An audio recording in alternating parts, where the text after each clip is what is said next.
in a bit. How's everybody doing? Doing all right?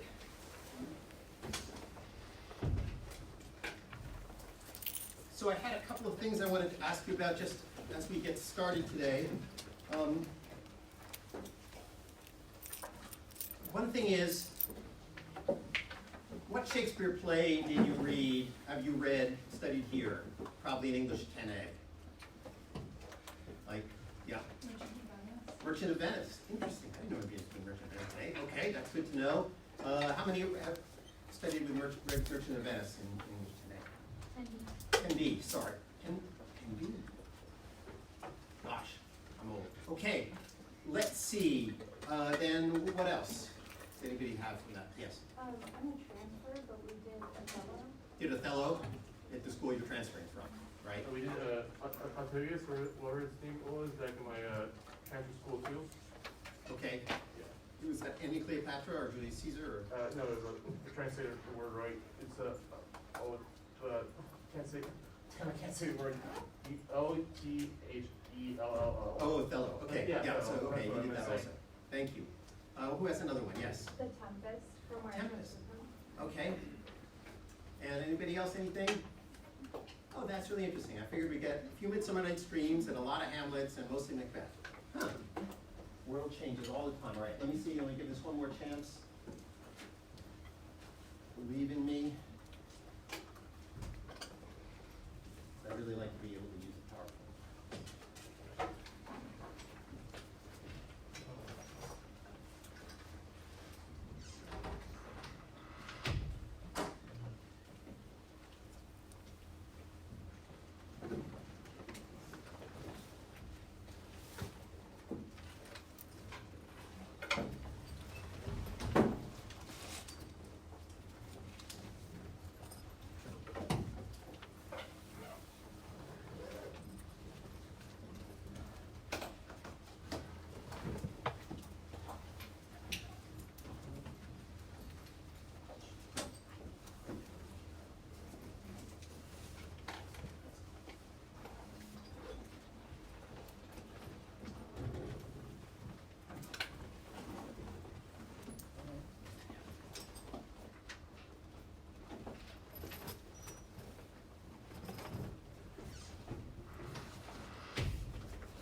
All right. This little bit call here.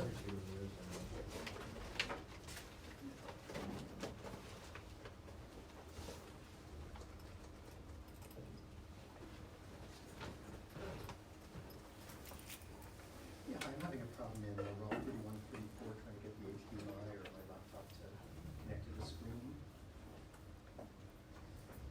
Yeah.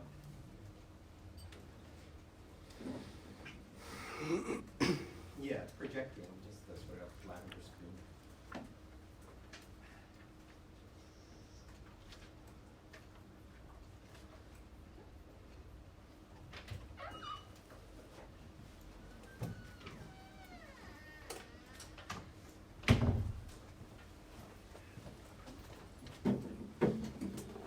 It's an app, but I'm actually running it on the camp. Let me just see if this works.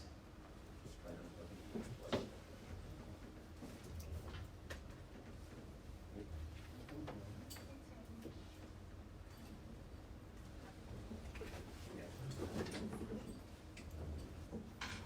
Ah, excellent. You're a genius.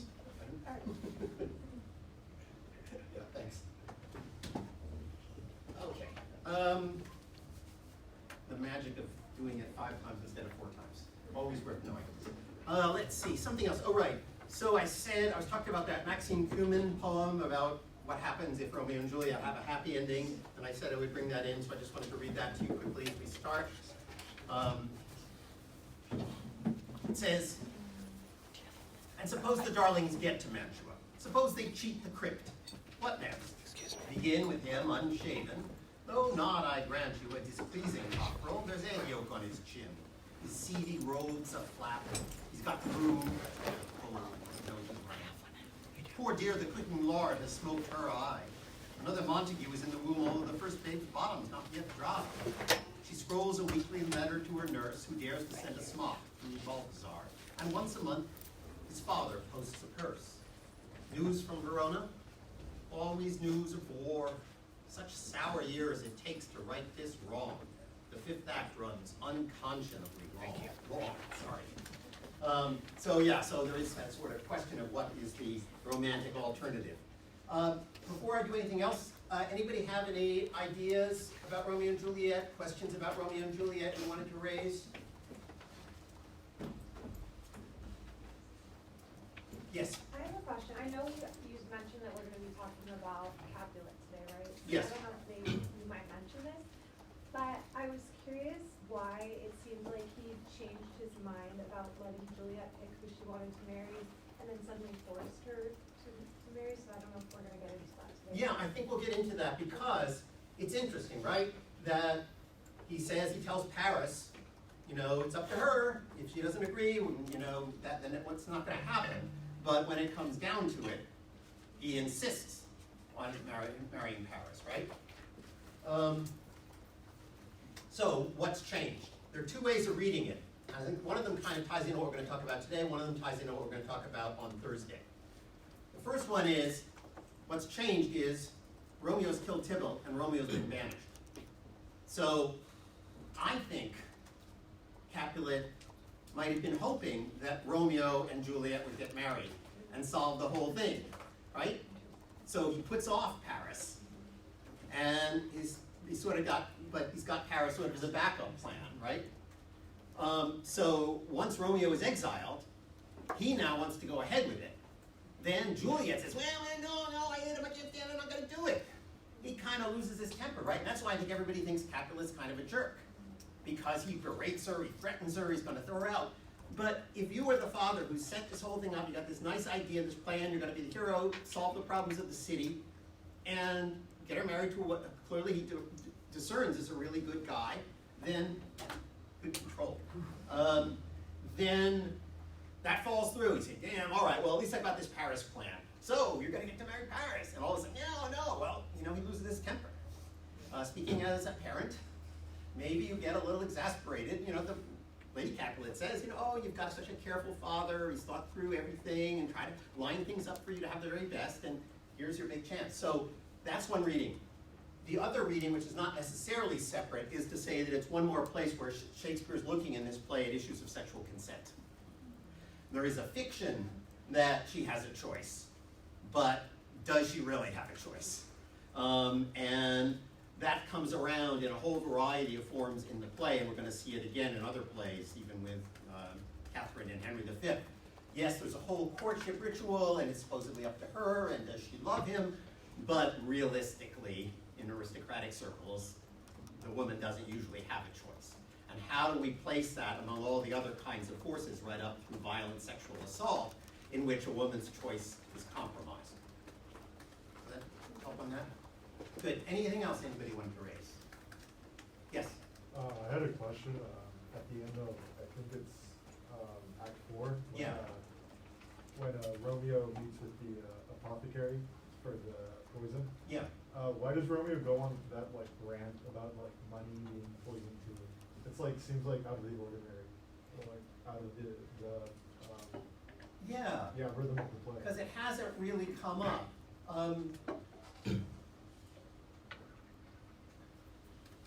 I guess I would probably take it back to what I was talking about the kind of gestures that Shakespeare makes toward the class differences and the difference they make.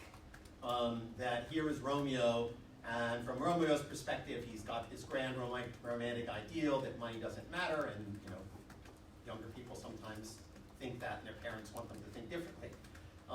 Sometimes they're even English majors, and that happens. It's very strange. And so here he is, giving this sort of conventional set of moralities about this situation to a guy who is starving to death, and he knows it, right? So I wonder whether Shakespeare is wanting us to recognize again the sort of blind spots that these children of privilege have, even while they are the romantic heroes of the story.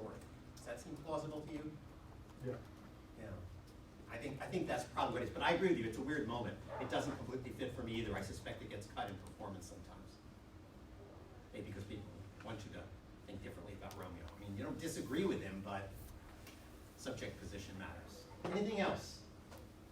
Yes? Yeah, my question might tie into hers, so if we get into this later, that's fine, but I guess one thing that's always confused me about this play is Juliet and her father and that relationship, and how Capulet, the mom and Juliet all have that conversation in the room where he essentially gives her a way out and says, like, if you don't marry, then I don't want to see you again. Essentially, you're banished or exiled.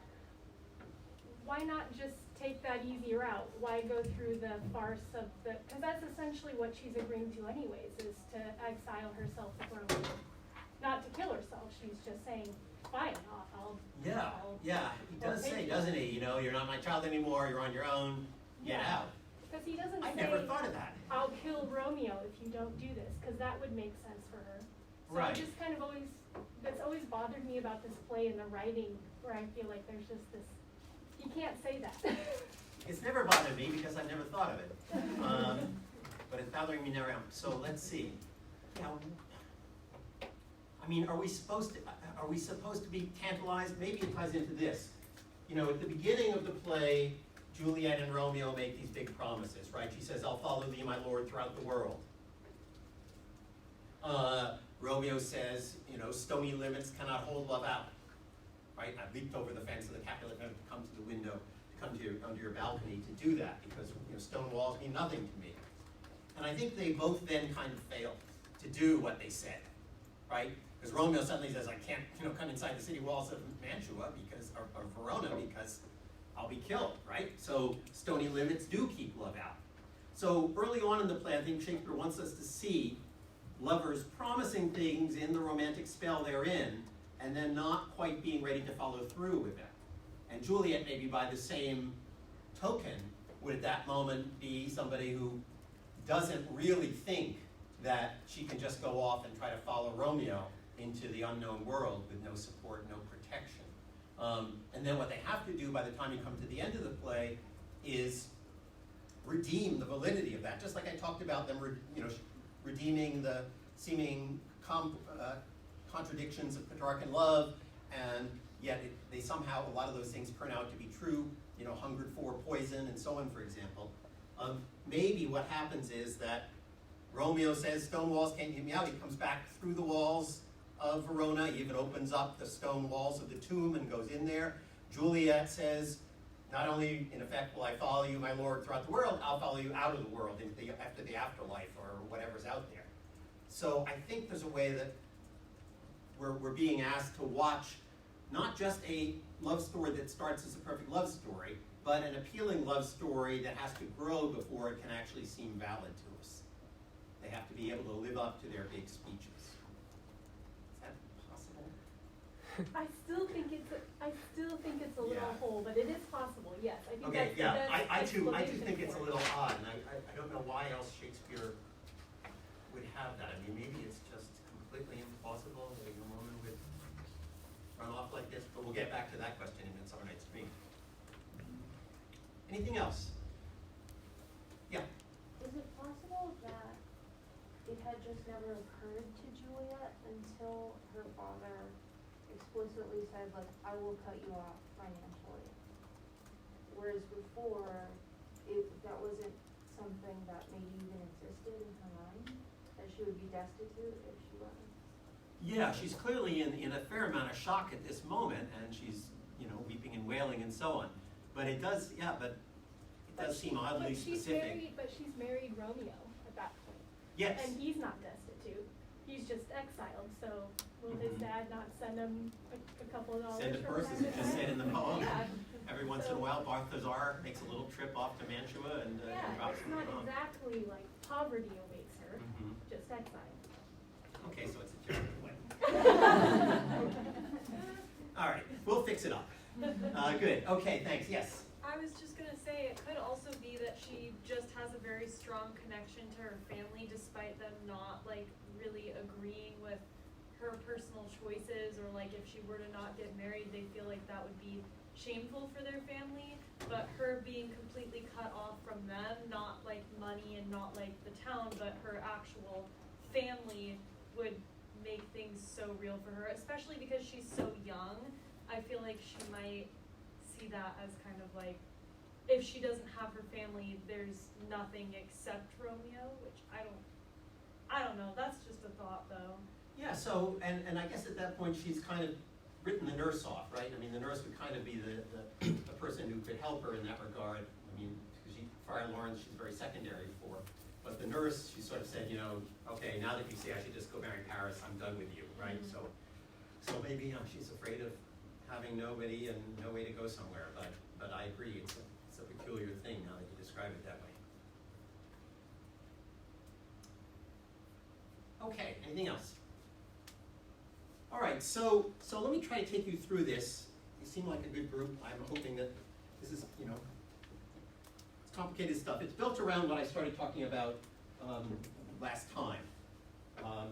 That is this exchange early on in the play that I talked about at the end, in which it looks like, in all the editions you can find, in all the movies versions of it, even in the translations of the No Fear Shakespeare and elsewhere, everybody gives that line, that set of lines at the bottom, to Romeo's father defending Romeo. And I went back and looked at a couple more, and again, all over the place.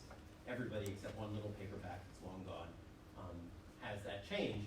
But as I pointed out, you go to the first folio, and there's Cap saying it's his line, Capulet's line, Juliet's father, and second quarto, first quarto again is just a mess, doesn't have this or a lot of other stuff. But there's Capulet giving the line. So I do think it's weird that, for example, in the Arden edition, Arden being kind of the most scholarly editions of Shakespeare's plays, they just say it's an obvious mistake. In the Cambridge edition, another really distinguished scholarly edition, they just say, oh, that's an obvious mistake that was made when the printer was printing this to give Capulet the line. And I just think that's not really what's going on here. I think people are just missing. So, as I mentioned, think about what Lord Capulet says to Tybalt when Tybalt first wants to start a fight with Romeo at the Capulet ball. Let him alone. He bears him like a portly gentleman, and to say truth, Verona brags of him to be a virtuous and well-governed youth.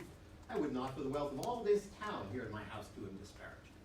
So, that sounds like somebody who, first of all, thinks pretty well of Romeo, right? And as I mentioned, he's invited the Montagues. He tells them, he urges them to stay for dinner when they want to leave. But I also wanted you to notice that while he's talking to Tybalt and arguing with Tybalt, Romeo and Juliet are meeting up on the stage, right, and having this sort of delicate first interaction.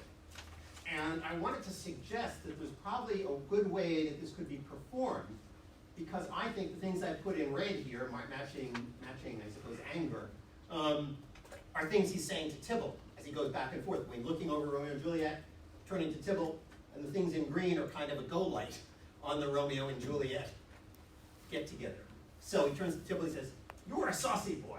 And he looks at Romeo and Juliet and says, "So indeed? This trick may chance to scathe you. I know what. You must contrary me. Marry, 'tis time, well said, my hearts. You're a trinkhouse. Go, be quieter.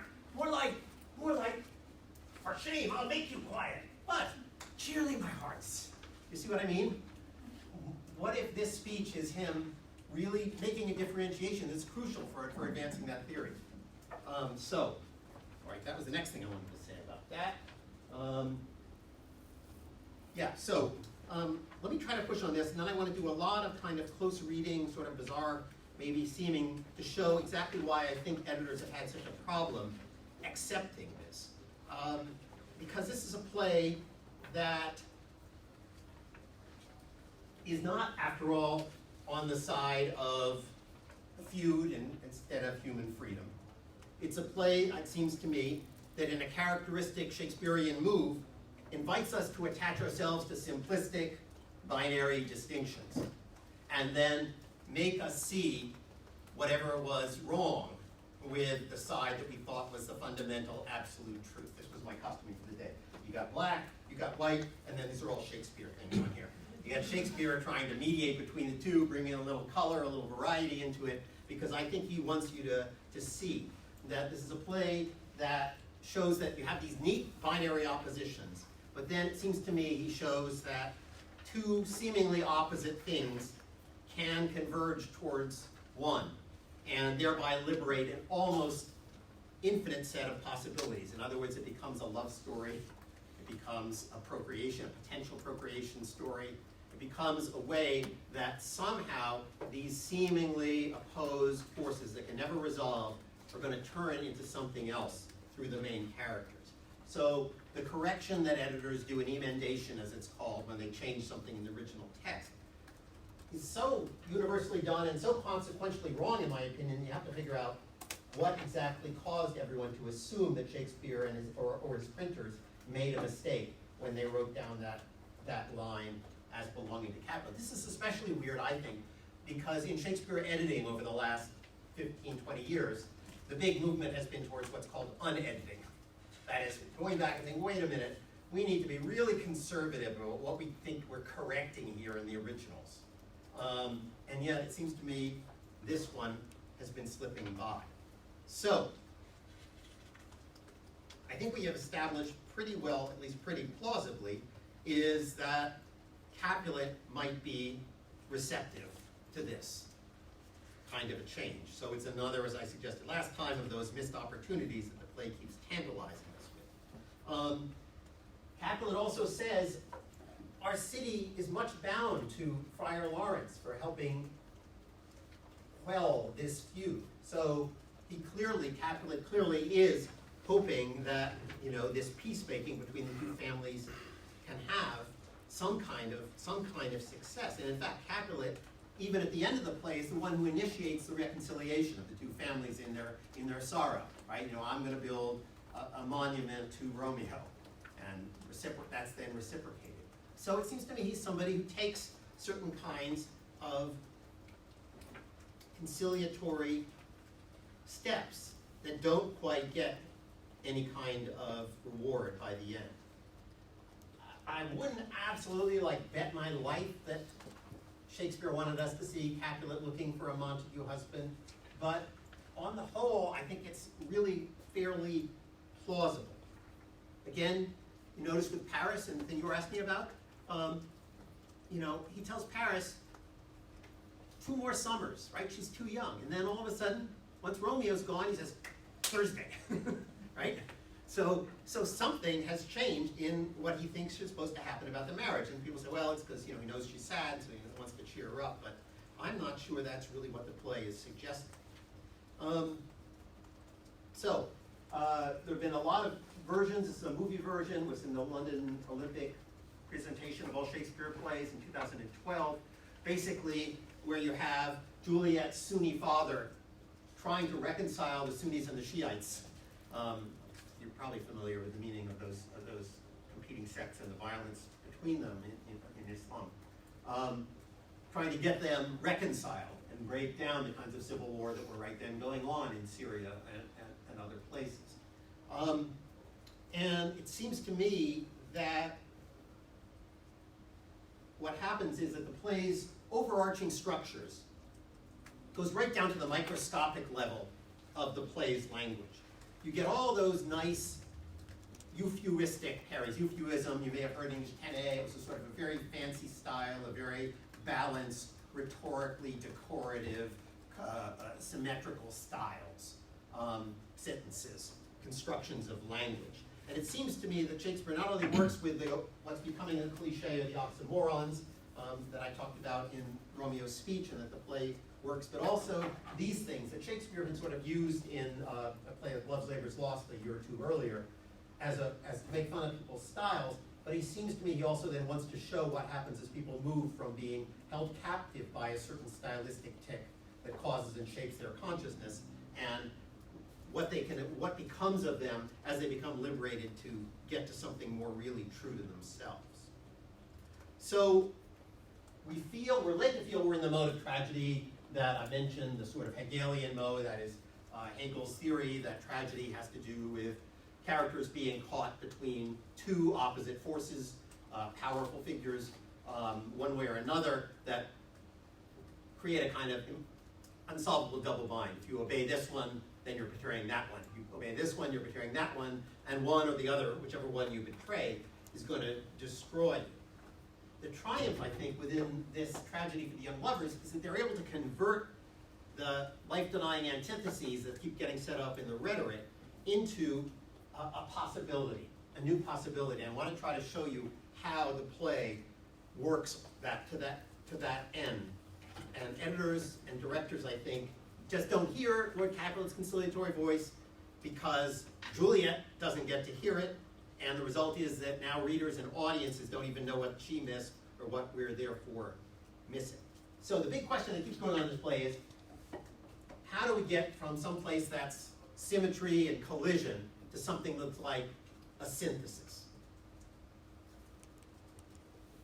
Do we get pairs that expand in some way by meeting with each other, or do they just remain separate and held double, or canceling each other out, into a kind of a zero, wiping things out by their oppositions? It seems to me many opposed pairings get proposed in this play, but Shakespeare keeps breaking them down. And it seems to me what he wants us to work on is to see something much more complicated going on. So let me try to take you through. As editors think that the line is Montague's, so it seems to me literary critics generally agree that the play gets structured around some irreconcilable contraries that shape the play's imagery, psychology, and action. So, Romeo and Juliet, Montague Capulet, male, female, and I think this is all right on your sheet here if we get over to where you are on the handout. So to go over to page 2 there. You get all of these instances of things that it seems to me the play sets up, at least initially, as predictable opposition. Sorry. Anybody else need one? You got a copy of the handout? Okay. So you sort of get about, a sonnet's worth of anti-couplets, right? 14 pairings of these different kinds of things. And Shakespeare gives us these two feuding families. They've got, metrically identical names, Capulet, Montague. They're both dactylic forms. Each of their elderly patriarchs rush out to get involved in the brawls while their wives block them. Each of their children, in symmetry, get an alternative mate. Paris for Juliet, Rosalind for Romeo, right? There is a Rosalind, right? Yeah. See what I mean? I'm just saying, it's easy to forget sort of people really play. There's that moment. It says, and at the party will be the fair Rosalind that thou so adorest. And I think the play didn't show up here. I thought it was Romeo and Juliet, but right, he's got a first lover.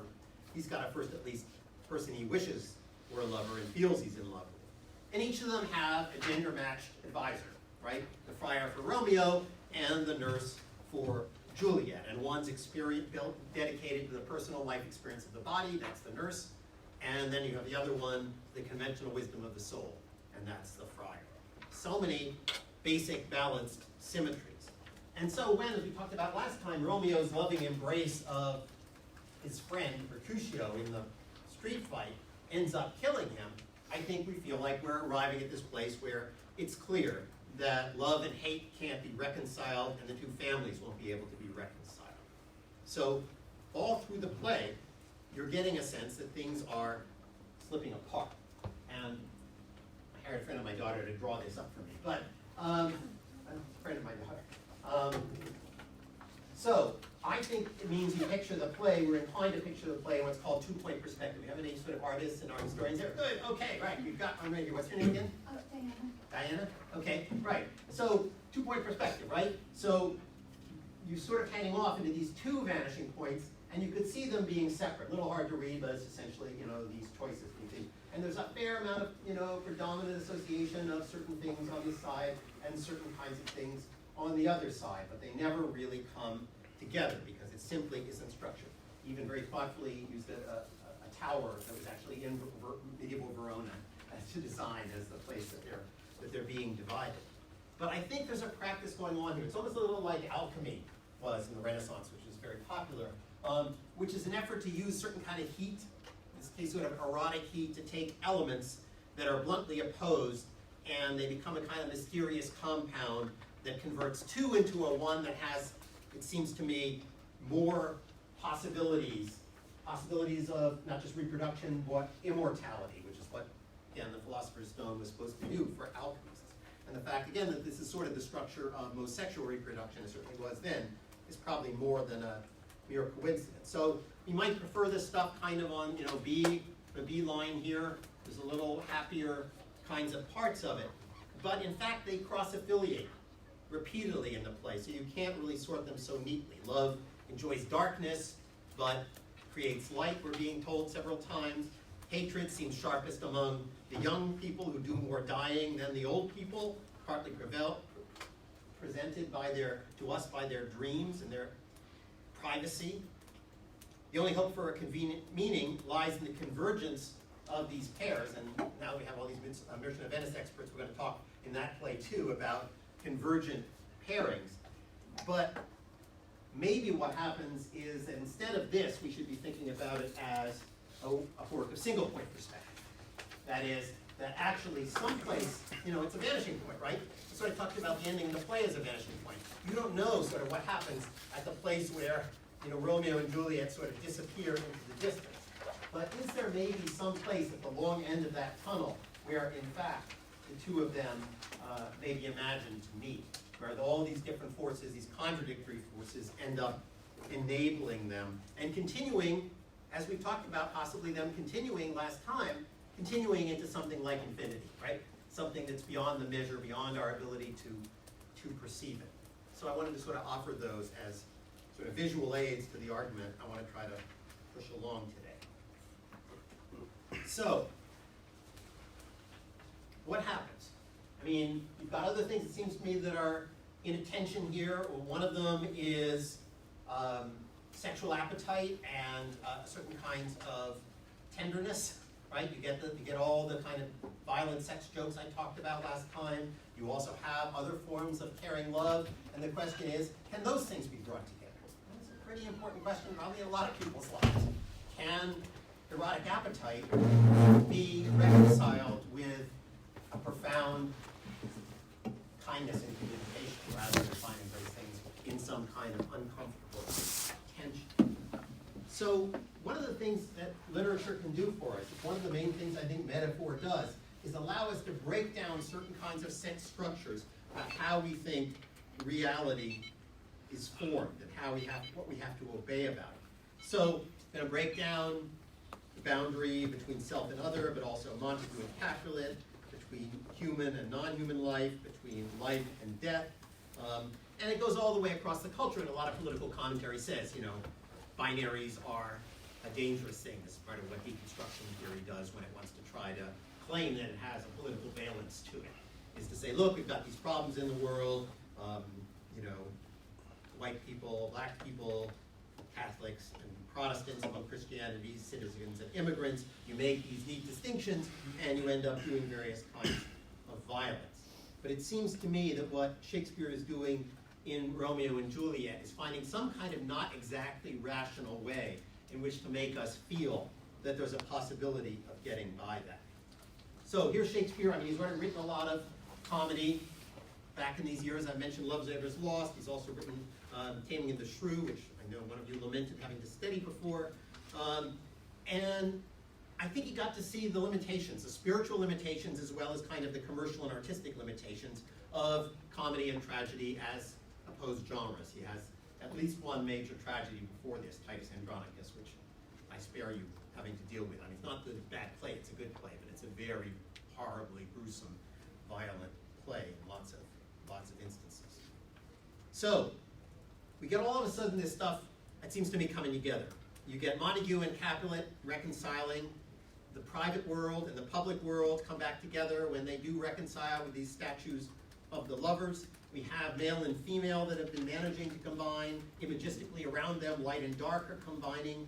Suicidal romantic fantasy may be the way to eternal life. And it seems to me, as I believe Dorothy sings in The Wizard of Oz, the dreams that you dream really do come true, right? There's a place where this seems at least to be hovering as a possibility. So Shakespeare, who, as you probably remember from the sonnets, was somebody interested in how language could convey immortality, confer immortality, particularly through love, it seems to me he offers that possibility that Romeo and Juliet pull themselves out from that moment, and that there is the moment in Juliet's kiss that Romeo had the premonition of that says that finally, remember, still waking sleep that is not what it is, as the example that led to the dream stuff, but it's also a place where you say, wait a minute, are they asleep? Are they dead? Is it or is it not asleep, as many people talking about death in the period like to compare it. So they may wake up someplace else. On some level, the audience is metatheatrically aware, in fact, that the actors do get up. They then come out and dance a nice little jig together at the end of the play. That was pretty normal in Shakespeare tragedies in the period, as well as comedies. So we want to have that possibility in mind if people would just kind of draw a little bit back from saying, the world is made up of just these oppositions, race, class, gender, whatever you want to throw into that. All right, so, yeah, symmetry demands that Lord Montague defend Romeo, but symmetry demands lots of things that maybe Shakespeare thought were not exactly good, right? There was elements of sympathy that have to, at times, overread that. So, I know I'm harping on what I was harping on last time, but the other thing is that for editors, for centuries before this, the understanding was if you were editing, copying text, right, as people had to be doing for a very long time, right, until sort of Gutenberg comes along, and even then there are questions about it. If you find something that's weird, and you have one paper that says something that's a little weird, and another thing that makes perfect sense, and these are old documents, you should probably take the one that's weird. Because it's a lot more likely that somebody would have changed something that didn't seem to make sense into something that sounds a bit like it that does make sense, than the other way around.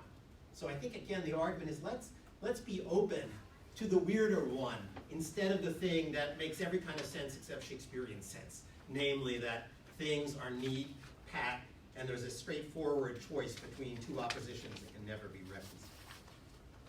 So, I guess the broader, really absurd point I want to make today, the rest of today, is that Shakespeare is underrated as a writer. Okay, let me see what I can do with that. So, you can go over, you see now where we have the beginning of this, right? The prologue to the play, it's under number 6 on your handout. Two households, both alike in dignity. That's a lot of two, right? I mean, you already know two. You don't need both. You don't need two and both.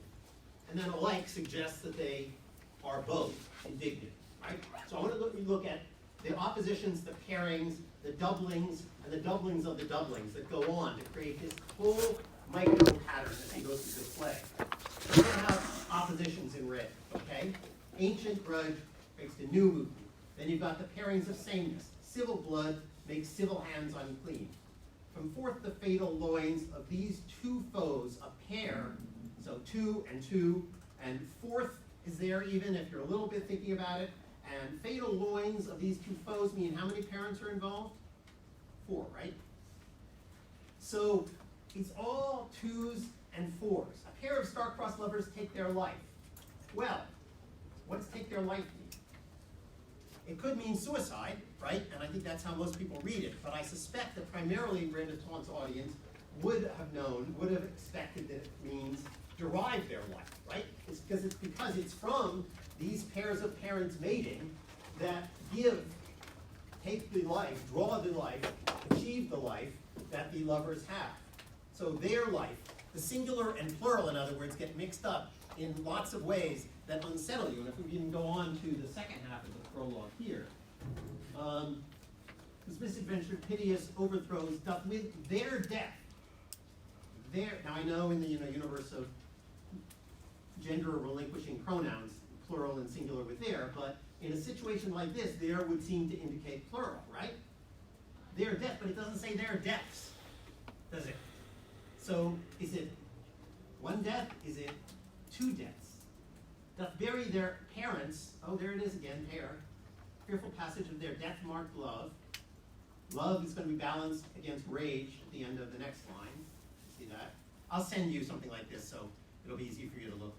Send you the PowerPoint or I'll put it up on the courses if that helps you track some of this. But again, they're children's end. So the children are plural, but the end is singular. Doctor remove is now the 2 hours traffic of our stage. The only thing I think is interesting there is, if Shakespeare is so determined in this thing to keep using number 2 and pair and combining them into 4, does he say 2 when maybe it was really closer to 3? I only ask this because Shakespeare scholars for centuries have been trying to understand how many of these plays could actually have been performed in 2 hours, right? Because if you go to a production of Hamlet and they're doing an uncut text, and especially if you look at the Branagh movie, it's, was it 17 hours? No, okay, it's not. It feels like 17 hours, but it's like 4.5 hours. So it would be funny if we've all wasted all this effort, all this time, and in fact Shakespeare didn't really mean to tell you it was going to be just 2 hours. He just wanted to sort of hold to 2 because he's obsessed here with telling you, so anyway. I just think it is an amusing possibility, at least, that people say usually, well, they must have talked incredibly fast. And I apologize, I know I sometimes talk too fast. But I just kind of wonder about that. Anyway, so think about how much is set up there, and then think about what immediately then happens when you get to the first scene, which are all these words that keep bouncing off, overlapping each other, either repeating another word or being a failed echo of that word, right? This is the two, servants talking about what they're about to do at the beginning of the play. Will not carry coals, then we should be colliers. I mean, in collar, and would be in collar. Collar was anger, right? So coals, collier, collar. Will draw the neck out of your collar. I strike quickly being moved, but quickly move to strike. A dog of the house of Montague moves me. To move is to stand. If thou art moved, etc. A dog of that house shall move me to stand, and I will take the wall of any man or maid of Montague's. It shows a weak slave, for the weakest goes to the wall. That was a proverb in the period having to do with where you wanted to walk, with people dumping excrement out on the street all the time because there was no sewage system. True, and therefore would the weaker vessels thrust to the wall, push the Montague's men from the wall, thrust his maids to the wall. The heads of the maids are maiden heads, take it in what sense thou wilt. They must take it in the sense they feel it. I mean, Shakespeare does not have to do this to you at the beginning of the play, but I think he's building up this pattern of failed oppositions that don't turn into anything productive, anything positive. All right, so I worked on this, and I worked a bit with people over at the Center for Digital Humanities, because it just felt to me like I was suddenly hearing more echoes, more doubling of words than I was used to and I could remember from any other Shakespeare play. It was even just little things like somebody always saying alack, alack, instead of just saying alack. Alack just means oh no, or something like that, right? So I took a look actually at some of these doubles. At first I looked at uses of alack, and I discovered that it's 3 out of 8 times in this tragedy it's doubled, whereas in 73 uses elsewhere in Shakespeare's work, only 6 of them actually double it. And then I realized, well, there's actually a capacity now, if I use a version of an online Shakespeare text, and I strip away, certain elements from it to make it examinable. I use a natural language toolkit, some of you may be familiar with some of these things, in a Python program, to try to go through and just have it analyze certain kinds of pattern in this and across the rest of Shakespeare's play. So I said, okay, let's see how many doubles, that is words or phrases spoken twice and no more than twice in immediate succession, are there in each play. And I left out things like words that were only 4 letters in length to avoid overweighing just common words, thee and you and to and things like that. So what happened was the results verified my impression that Shakespeare, in fact, in Romeo and Juliet, it's the only time a play of his has pairings like that constitute more than 1% of the total dialogue. And in fact, when we consider doubles separated by no more than 1 word, it rises to nearly 2%, and also when counting doubles across any 2 lines. And in fact, the culmination, the peak of these kind of forced verbal pairings is appropriately at the moment where Juliet is being forced to marry Paris, where it's over 3% of these opposed pairings, where no other scene in the play reaches even 2%. And by contrast, I know this is weird stuff to talk about. In contrast, in the last scene of the play, it runs a little over 0.1%, but even that scene plummets to 0.04%, because I think what we're hearing at the end of the play, we're feeling subliminally by Shakespeare's manipulation of the language, is that, especially, and this is especially true, by the way, in the language of the lovers themselves, is this end to this burden of two, of double, of all the things that have in some ways been set up to prime us, but also to exhaust us in the patterning of the play. So, in lines containing antonyms, that is a word and the opposite word in the same line, I put up here on the screen, Romeo and Juliet outpaces all 35 other Shakespeare plays tested. Got 415 of those. Cymbeline at 364 is the next highest. It's also true when I get another test, which is, what do you do? How many lines are there where there's a double followed by a line that contains the antonym, the opposite, the opposition to it? So, once again here, Romeo and Juliet leads all of Shakespeare's plays by a substantial margin, again with 12. And the closest other thing is 9 in Troilus and Cressida, another two-name play about a failed love affair, by the way. So I think what we hear at the end of the play is that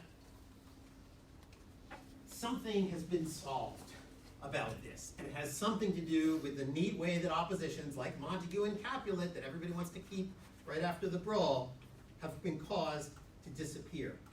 And in fact, the most decisive lead in any one of the half-dozen trials that we did on this, and these are the complete results, by the way, I've not cherry-picked like several weird instances to make it, is when you have a double word, and within that same line, and the opposite, a word showing the opposite. So you get a huge number of those in Romeo and Juliet. The nearest competitor is far behind. There's 59 in Romeo and Juliet, more than 3 times the average for a Shakespeare play, and no other Shakespeare play has more than 34. So, and by the way, these plays are listed in order of their likely composition. So these are the earliest ones over here, and those are the latest ones at the far side. So you have those graphs on the handout if you ever want to try to look back at them. So I feel like there's something going on here. There's no way to know, in what sense Shakespeare thought about it or didn't think about it. But I think there's no question that in however intuitive a way, he primes us in sort of neuroscientific way. He primes your mind to certain kinds of patterns and the collision of oppositions and the inability to eliminate doubles and reach some kind of positive synthesis. You can have doubles that meet, and that when they finish meeting, we'll see the resolution drops to a negative opposite. And I just think it's astonishing that the play actually does this, but it makes a fair amount of sense for the meanings I think the play may be trying to contain. Friar Lawrence's soliloquy, you may remember, that we looked at about going out there and picking the herbs in the morning early in the play when we first meet him, keeps trying to break down, right? He's trying to break through this the same way he's trying to break through the feud, right? He says, any plant out here can be medicine if you use it right, and poison if you use it wrong. He's setting up over and over, and it's a scene that's set at dawn, right? It's between the light and the dark. And he's going to bring, it seems to me, that consciousness that makes him an appropriate figure for the conciliatory function that he tries to follow in the outward story of Verona's history at that particular moment. So Romeo comes to him and asks for this very surprising match, right? All of a sudden he says, hey, I'm here and I want you to marry me to this Capulet girl I just met. And he gives his reason for that. Romeo said, because Friar Lawrence says, wait a minute, what about Rosalind? And Romeo says, as mine at parts. As mine on her, so hers on is set on mine. And all combined, save what thou must combine by holy marriage. Mine on hers, hers on mine, all combined, except what you must combine by holy marriage. And of course, Romeo says, Friar says, why have you changed so much? Romeo says, you can hear the doublings here again, that Juliet doth grace for grace and love for love allow, whereas Rosalind wouldn't do that. And the second act ends with a fair pairing of rhetorical bits that rhyme with each other and channel themselves directly into the plot's project of pairing. This is number 7 on your handout, but it's up here. Again, look, the purples are the doublings. The other ones are oppositions played against each other. I cannot sum of half my wealth. Come with me, and you'll make short work. For by your leaves you shall not stay alone, right? Leave and stay are opposite. Alone as one, till Holy Church incorporate 2 in 1. How's this working? Are you sort of seeing what I'm trying to do here?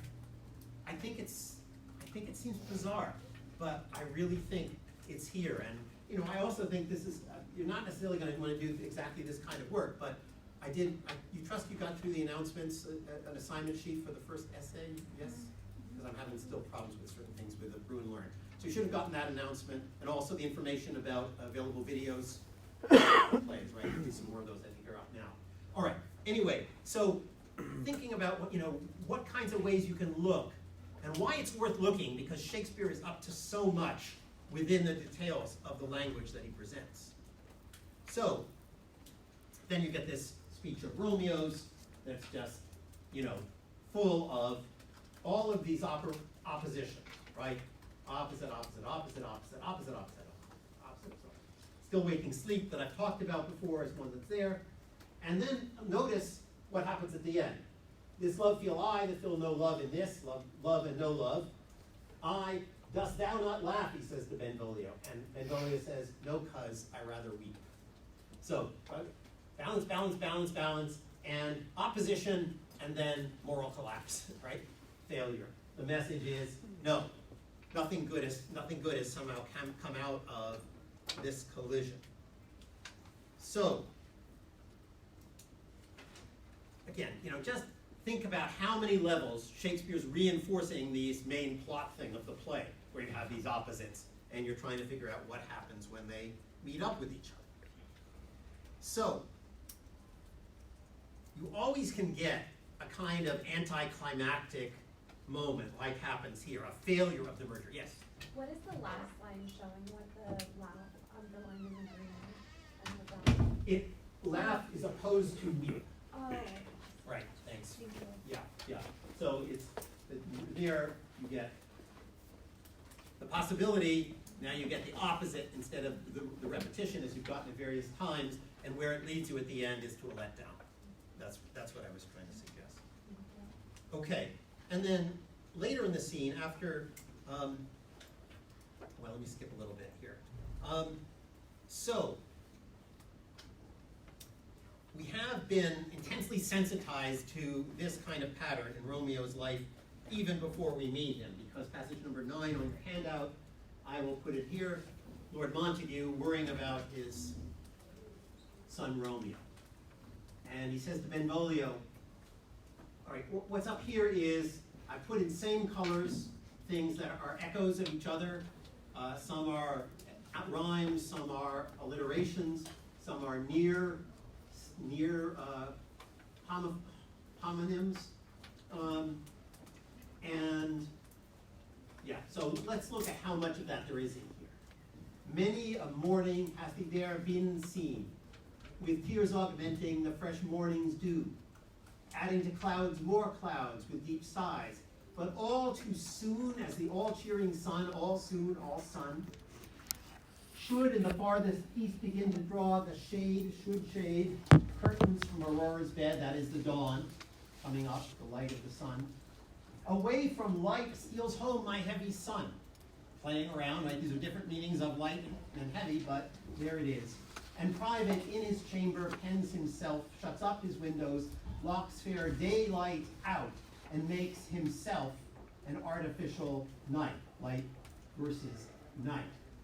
So this keeps happening, it seems to me, in the play. I'd never seen it before I began working on this, I never noticed it, but how can you doubt that that has some effect? And later in this early scene, oh, please look at that, okay. All right, I'm gonna skip over a little bit here. It's number 10 on your handout.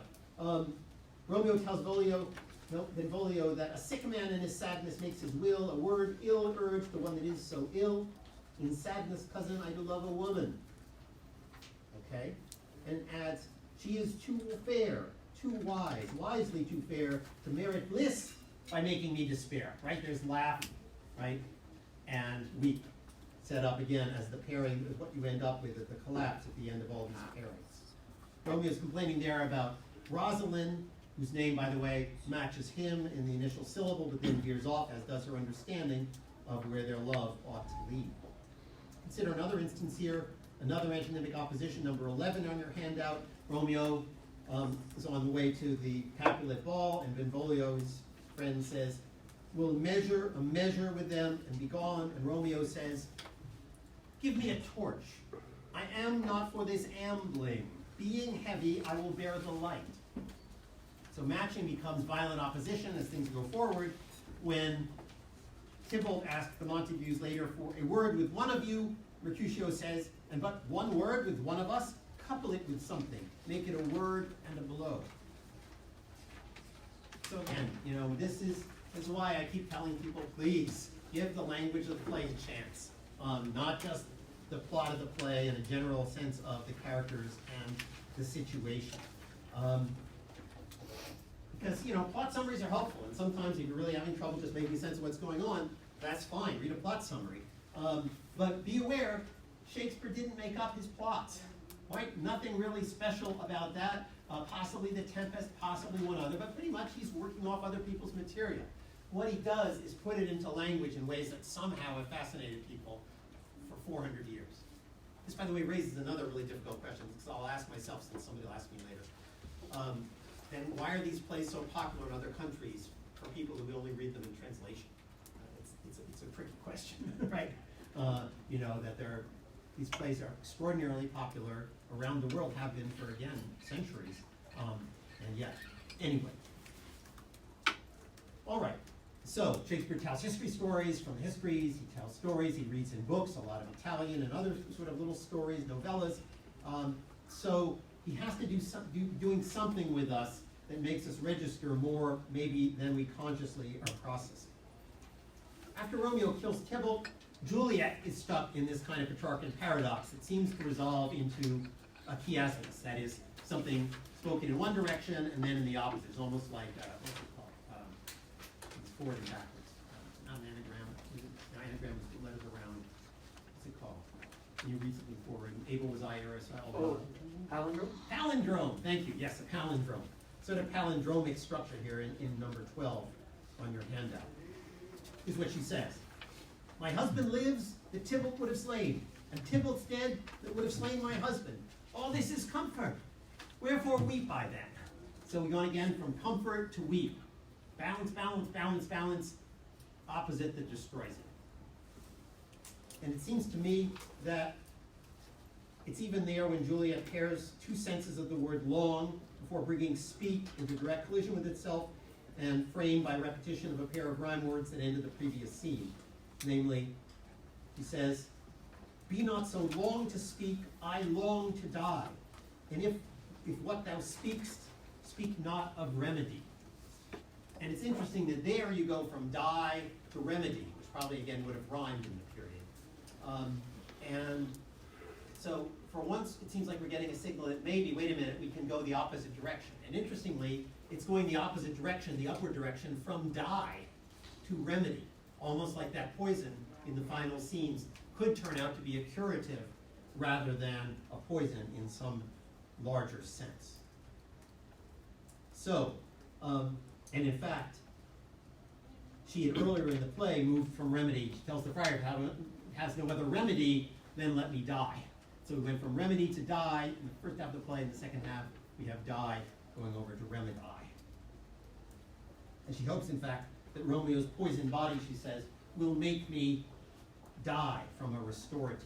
It'll be a medicine to me that causes somehow, through my death, a cure.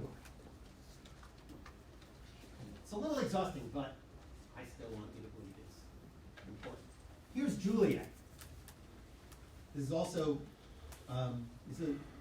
continuing here at number 12.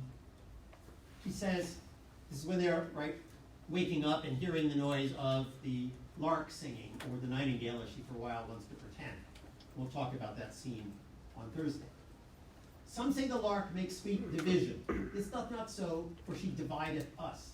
Some say the lark and loathed toad change eyes. Oh, now I would they had changed voices too, since arm from arm that voice doth us affray. Hunting thee hence with hunts up to the day. Oh, now be gone, more light and light it grows.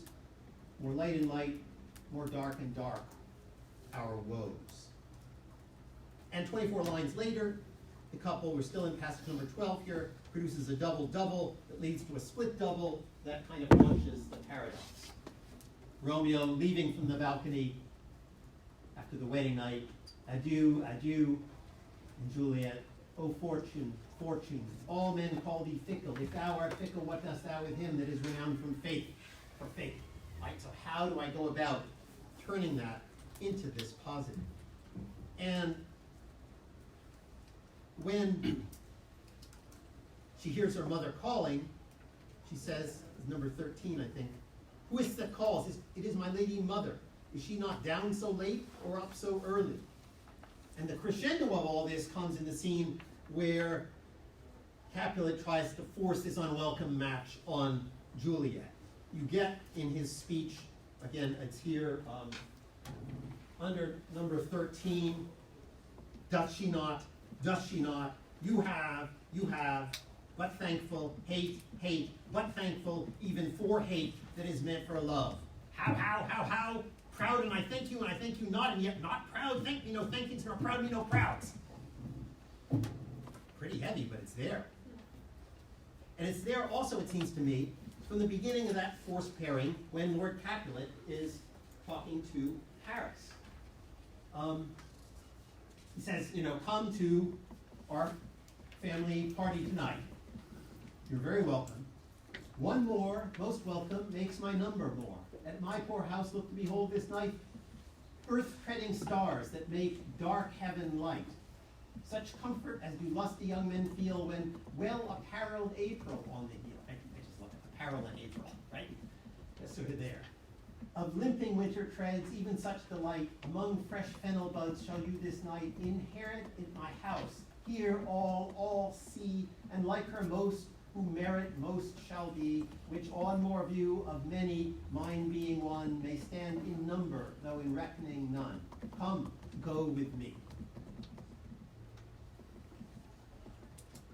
As soon as the wedding plan's in place, Lord Capulet tells Paris, it is so very late that we may call it early by and by. Opposite late, early, by. And in fact, the first quarto and folio versions of the play actually double the very, so there's another one in there that I wasn't even using. Paris ends up following the pattern on his bitterly anticlimactic wedding day when he says, by cruel fate be quite o'erthrown, O love, O life, not life, but love in death. And Capulet's reply collapses it all into a single line, O child, my soul and not my child. And when Romeo gets this report of what's happened in number 14 on your handout, Romeo says, how doth my lady? Is my father well? How doth my lady Juliet? That I ask again, for nothing can be ill if she be well. And Balthazar having to hedge, like, I really don't want to tell him this stuff, right? And she is well, and nothing can be ill. Her body sleeps in Capel's monument, in her immortal part with heaven lives. Is that one more of these fallings off? Or is this one of these signals of some kind of eternal redemption? So, there the project of bringing together seems further off than ever, death having reportedly parted, as Christian dualism would have dictated, departed the soul from the body, and has also been them apart, apparently, anywhere ever again in this world. And when Romeo talks to the apothecary, that passage we talked about before, what he says in passage 15 here on your handout is, the world is not thy friend, nor the world's law. The world affords no law to make thee rich, then be not poor. And most of the play has rhetoric that leads us to expect that there'll be nothing when pairings break down except to collapse into some unhappy opposition. In other words, the feud's never going to be resolved. And Lord Capulet, skip over, maybe we're having too much of this, but number 16 on your handout, you can take a look at that, all the ways that he's trying to work on getting her matched up, but there's such matching going on that in some ways it's going to make it impossible. And what he doesn't, of course, know is that Juliet is already married to Romeo, and the marriage to Paris would be what the nurse calls a second match, right? A sort of bigamous, by the double prefix. So, marriage is this complicated thing that gets wrapped up in these oppositions. I put Capulets line we talked a little about last time, under number 17. Too soon marred, are those so early made or married, depending on which version of the text you want to use for that second word. Lady Capulet talking through all this business of how this is going to be at the, she's advocating on behalf of Paris. See how one another lends content, and what absurd in this fair volume lies, find written in the margin of his eyes, this precious book of love, this unbound lover, to beautify him only lacks a cover. The fish lives in the sea, and 'tis much pride, for fair without, the fair within to hide. That book in many's eyes doth share the glory, in gold clasps locks in the golden story. So shall you share all that he possesses, by having him, making yourself no less. Juliet's answer is, I'll look to like if looking liking move. The nurse says, seek happy nights to happy days. And Paris, later on, will say, these times of woe afford no times to woo. And in fact, the pattern becomes pretty sharply visible at the moment when Juliet symmetrically parries Paris's verbal advances, itself a kind of double negative of what Juliet did back and forth with Romeo, parrying his approach at exactly that point. So, when the marriage falls apart, then we go to passage number 19 here on your handout, and you see how Lord Capulet's rhetoric expresses all these broken pairings, which is kind of dark double of that speech of the friars about how everything has the potential to give life. All things that we ordain at festival turn from their office to black funeral. Our instruments to melancholy bells, our wedding cheer to sad burial feasts, our solemn hymns to sullen dirges change, our bridal flowers serve for a varied course, and all things change them to the contrary. And in fact, all of this, and again, I'm trying to suggest that this is why editors assume there needs to be a neat symmetry in the moment after the street brawl. The neat symmetry is hanging on at the very end with what Shakespeare, I think, was doing was a kind of brinkmanship authority. That is, he was testing. He wanted to just try to push you all the way, put as much as he possibly could in this direction, and have you just, wanted you just to suddenly glimpse this tiny, evanescent moment of possible redemption. Right? You wanted to keep it small. You wanted to keep it just as if you could almost miss it, but if you wanted to see it, you could see it. Right? I mean, Romeo and Juliet come back and they're saved by love, and they go into the infinite future in love and happy, right? I don't believe it for a minute, but I do occasionally believe it for a few really nice seconds, right? And I really don't want to have to let go of that. But I think what keeps happening here is that people felt, Shakespeare made them feel that that was what the play was going to be built on.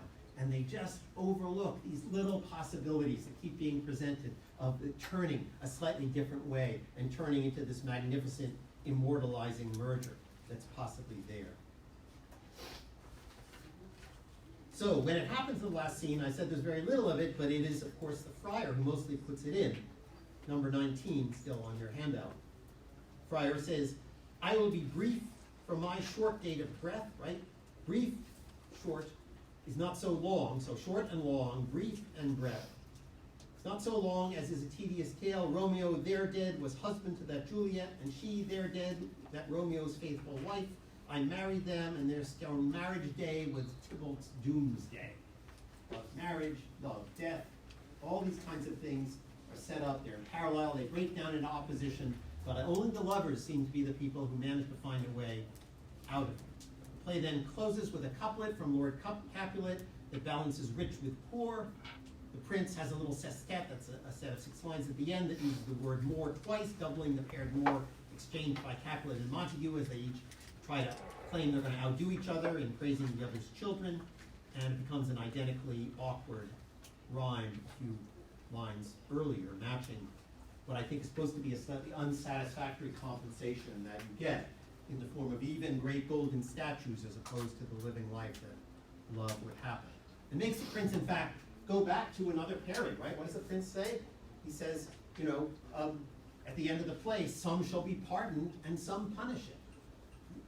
It's still out, and I think hidden in the line that gets taken away from Lord Capulet is another reality that is there, that Shakespeare was offering, along with the other near misses that happened before a happy ending here. I think we're always, as people, we're always sort of wondering, right? The next move I make, right? Is this a key moment in my comedy, or is this a key moment in my tragedy? And Shakespeare likes to sort of trap his audience into feeling that even though their situation looks nothing like the one on the stage, in certain moments you feel intuitively that you recognize it, and that you feel some analogy in maybe your slightly less dramatic life to that kind of choice. We're always trying to think about it, but I think editors have taken this one away. And I think it shows how, what's considered a pretty old-fashioned, worn-out emphasis in scholarship, namely close editing of text, looking closely at them and trying to make sure exactly what the words match and what's been changed and what the words meant, that can actually be a kind of liberating fact in interpretation of the play. Very old-fashioned stuff, and at the same time, very new stuff, going to, as I suggested earlier, thinking about kind of deconstructionist, post-structuralist, and postmodernist efforts to try to break down certain kind of systems handed to us that in their very indirect but consequential ways construct oppressive cultures which construct oppressive societies. So, I guess my conclusion is just that it may have taken the 21st century's most popular artistic teller of failed love affairs to recognize a possibility that probably 16th century love tragedies best writer and all the commentators on that great 16th century tragedy and the centuries in between have consistently overlooked. Marry me, Juliet. You'll never have to be alone. I love you, and that's all I really know. And talk to your dad. Go pick out a white dress. It's a love story, baby. Just say yes. Okay, right. So, you know who I mean, right? The great Taylor Swift seems to have seen that this was possible. In fact, looking at the video is interesting in terms of whether, it's a new thing or it's an old thing. Is it the lover is being immortal, the same love story being lived by people later or imitated by people later? But I think we at least can say maybe that if Juliet had talked to her father about it, it's, I actually think it's kind of brilliant because, talk about how all these slight mismatches and then you get the redemptive thing where there's a perfect rhyme. And the verse, look, alone, no, there's just an assonance there, right? There's a share of, in songs you can get away with a fair amount of leeway, right? So alone, really no, be alone, you get the EO, right, sound that's there. Let me go back, let me go. You'll never have to be alone. I love you, that's all I really know. Really hard. Let me see if I put here. Oh, right, yes. Okay, sorry, it's your sheet. That's where I have it. Number 20, right? Romeo saved me. I'm feeling so alone. I keep waiting for you, but you never come. So alone and come, right? Close, but not quite. Sounds okay in a song, but the rhyme is a little what you call a slant rhyme. Not perfect. Is this in my head? I don't know what to think. He knelt to the ground, pulled out a ring. Ring and think, right? You're kind of the middle part of it. It's almost a rhyme. And then he gets to this last thing. You'll never have to be alone. Alone and no, not quite there. But then I talk to your dad, go pick out a white dress. It's a love story, baby, just say yes. The satisfaction you get when the rhyme really happens at exactly the point where the happy ending becomes possible. I think, that's stuff that affects you. And you don't always know why, one stupid song's better than another stupid song. But just like some plays are better than others, there's little stuff going on in the language that brings you through positions of doubt, conflicts, opportunities, moments where you feel there's a resolution found or a resolution lost. All those kinds of conversations that go on in the complicated human psyche, it seems to me, are important for our experience of literary art. So, I know there's a lot of that kind of stuff, but I really wanted to try to make a case here because it's to me it's fascinating. I hadn't really thought of it in a long time, and I think it does suggest to me that, Shakespeare's not famous just because Shakespeare's famous. He's doing kinds of things that we don't even consciously register that have made these experiences so meaningful for people from moment to moment across a lot of centuries. Any questions or comments on today's grand theory? Yes? And what's your name again? Amber. Amber, yes. Is there evidence that there are lots of instances in the play where a line is attributed to one person, but it should be attributed to someone else? It's a very good question. The play is not perfect in its subject headings. That gives people a little bit of leeway. There are several ones that are mistaken. I think including one, by the way, that's interesting. I think there's a line of Peter's where originally it was given instead the name of the actor, the first beginning of the name of the actor, which, by the way, is one of the 7 million things I want you to be aware of. That means it was probably William Shakespeare working with his company and not, the Earl of Oxford in a tower in Italy writing these plays.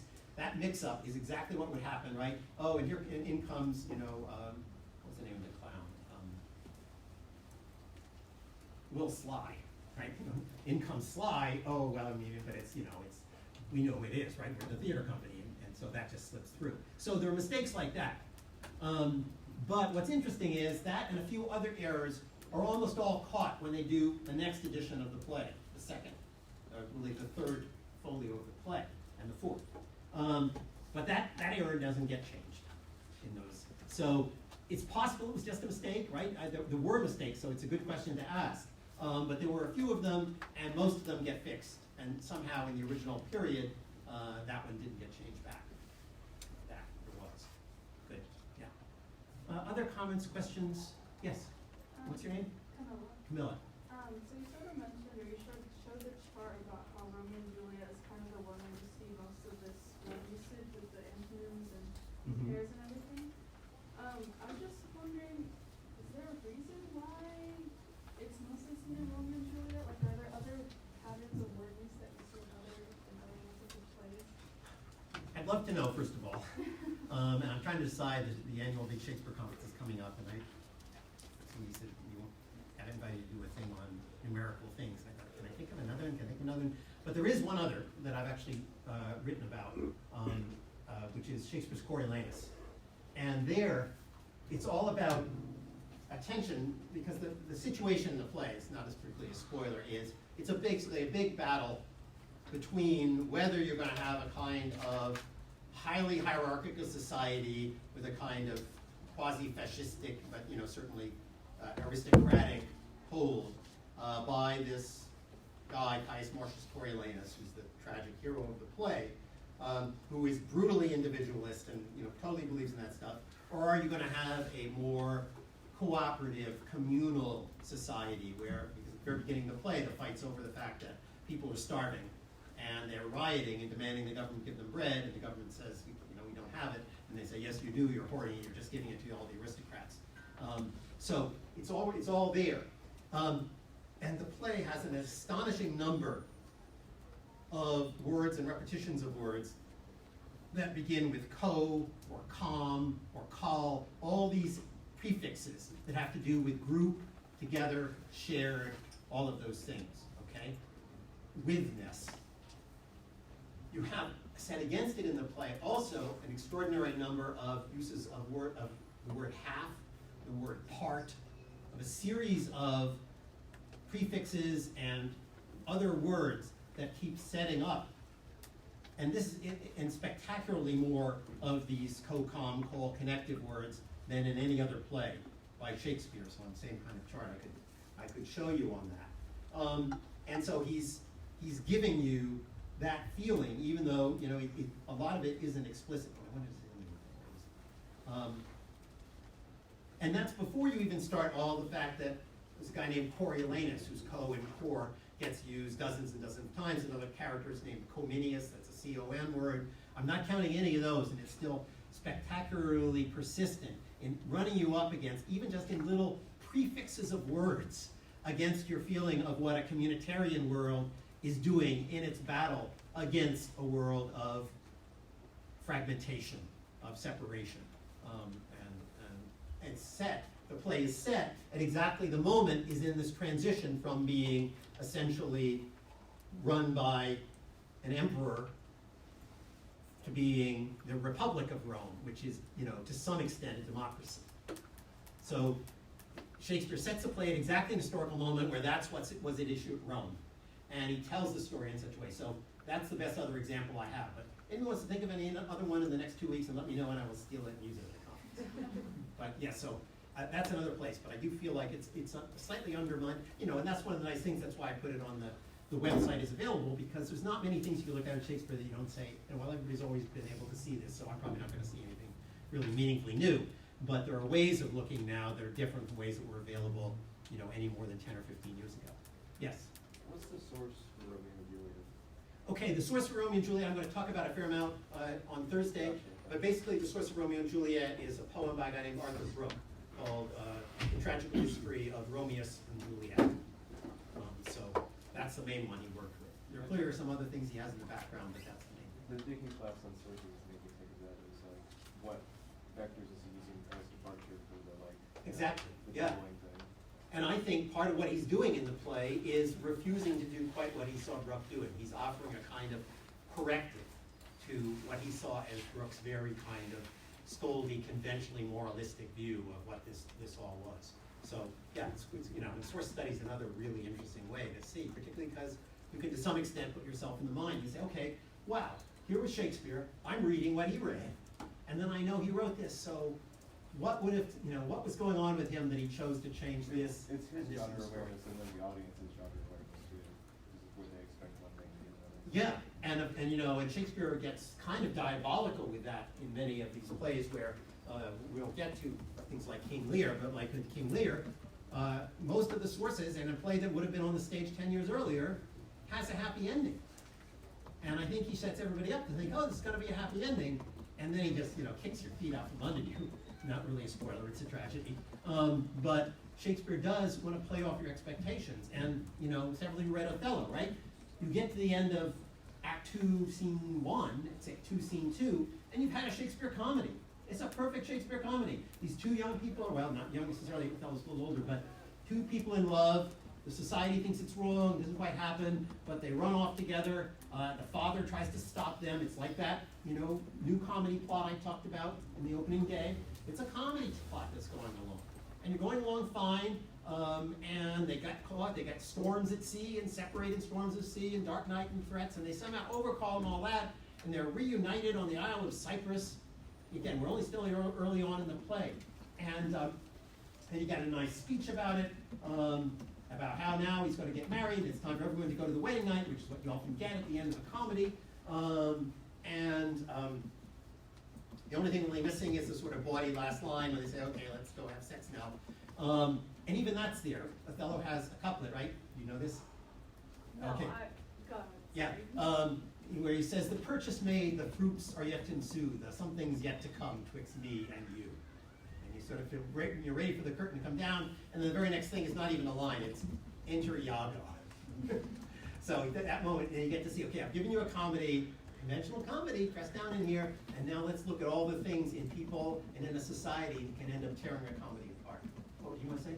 Yeah, I was just gonna ask, if he had different, if you know, of different inspiration for Othello than Romeo and Juliet, like specifically in the end, because it seemed very, I read Othello after Romeo and Juliet, and it seemed to me that the ending was very similar, and so I was kinda like, did he use the same inspiration motivation for the end part? Like, did he use the same poem that, I don't know. I was just wondering if he. Yeah, I mean, you know, he does a lot of interesting things. When he's going off a novella, an Italian novella as his main source in Othello, he does something really interesting. Because most people, you've got an old story, it's a little chaotic, you're writing this now, you want to make clear what the motivations of the different characters are, right? And why they're done. Shakespeare does the opposite. When he creates Iago, the villain who creates all the problems in Othello, in the original version, Iago's madly in love with Desdemona. That's it, pretty much. And he's going to do anything to try to, you know, get her away and destroy the marriage. And Shakespeare muddies it. He said gives Iago, you know, hints of 6 or 7 different motives, so you don't quite know. And you think, you know, why did I do that? You wanted to, but that's how we encounter people, right? You look at people, and you know, part of what's terrifying about that play is, right? You don't really know what's going on inside. You don't know motivation, and you're there. You know, you're there. You're trying to figure out, because this is why. I mean, I think, isn't it sort of evolutionary anthropology? Isn't there a fairly dominant theory now that says that the reason, a main reason for the rapid growth of the brain in Homo sapiens was that we actually had to like live in these communities and figure out what other people were thinking and be able to, you know, counteract and interact in productive ways with that. And I think it's part of that task that, you know, that he's pushing back on us by taking away some of the moral simplicity and the motivational simplicity of the sources that he's working out of. That's definitely, I think, something that he does. Yeah, good. Okay. Anything else? Yes? I have a question about one of the oppositions between male and female, and like how you think that collapsed at the end of the play. Yeah. Well, I mean, I think there is a kind of a garish reciprocity of the means of the suicides, right? Which is that Romeo drinks from the concave cup and Juliet stabs herself with the knife. So there's a kind of sort of counter-simulation there in which there's a crossover of the male and the female.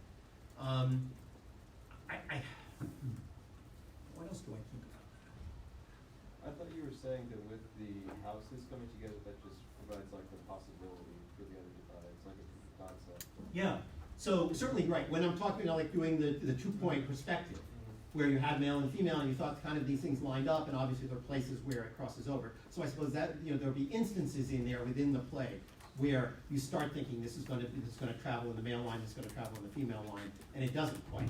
And you know, he certainly does lots of things that, particularly even with, you know, get back on my hobby horse, you know, Lord Capulet being at least initially the one who's conciliatory when Lady Capulet becomes, you know, this monstrous kill Romeo kind of person, at least in the perspective of those of us who understand the situation. I was remembering, this is just to jump on my particular theory boat again, but I was reading a study of this play, you know, for actors about how to perform Romeo and Juliet, and it said that, you know, notice Lord Capulet's complete silence in this scene is the key signal for you about something. Maybe. I mean, it's almost maybe the same message, that even if he shuts up, maybe it's interesting. But I just thought that was funny. So I think there's a suggestion there, but I'm not sure. I'd have to look back. I mean, certainly it's true that Juliet at first is the more pragmatic of the two. I think she's certainly in many ways seems like the stronger character, the more determined one, the one who doesn't quite fall apart in the ways that Romeo falls apart, and that goes against some conventional stereotypes of the time, and maybe not just of that time. So I guess that's why I guess I feel like it's somewhere there, but I'm not really sure how to articulate it short of what's going on at the end. But obviously, as I say, it's an issue that probably there'll be some interesting work to be done on it now as people think a little differently about gender binaries than they probably did even 20 years ago. Okay, so great. Thank you. So you can break up a little bit early, and I will see you here for one more session on Romeo and Juliet on Thursday, where I do want to talk about issues of sexual consent. And because I think the other thing that people have missed talking about this play is the fact that those things are there. I think Romeo and Juliet, lovely little love story. I think Shakespeare is aware that if you happen to be Juliet and you don't yet know that it's the story of Romeo and Juliet and the greatest love story of all time, when there are going to be moments for her that are very uneasy psychologically. So,